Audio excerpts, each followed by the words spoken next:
Asia cup न खेलने से पाकिस्तान को कितना नुकसान होगा, सियासी तनाव का नुकसान किसे, नजम सेठी ने बता दिया। पाकिस्तान और भारत के दरमियान सियासी तनाव ने एशिया कप और वर्ल्ड कप 2023 में कौमी टीम की शिरकत पर सवालिया निशान लगा दिया है। दोनों बोर्ड्स फिलहाल एक दूसरे के सामने घुटने टेकने को तैयार नहीं हैं।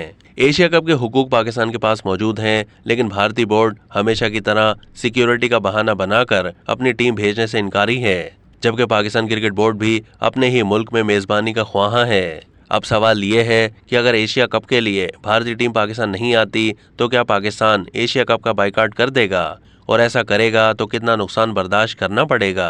चेयरमैन पीसीबी नजम सेठी ने एक इंटरव्यू में बताया है कि पाकिस्तान अगर एशिया कप से बाइकाट करता है तो उसे $3 मिलियन तकरीबन 1 अरब रुपए का नुकसान हो सकता है। इसी तरह अगर वर्ल्ड कप के लिए पाकिस्तान आईसीसी इवेंट में भारत जाने से इनकार करता है तो हमारे इंटरनेशनल क्रिकेट काउंसिल के साथ मामला खराब हो सकते हैं, क्योंकि वहां भी पाकिस्तान भारत का मैच इंतहाई अहम है। नजम सेठी का कहना था कि पहले हम आईसीसी और एशियन क्रिकेट काउंसिल पर इंहिसार करते थे, लेकिन अब पीएसएल ने हमें अपने पैरों पर खड़ा कर दिया है। जितने पैसे इंटरनेशनल क्रिकेट काउंसिल से आते हैं उतने पीएसएल कमा कर देता है।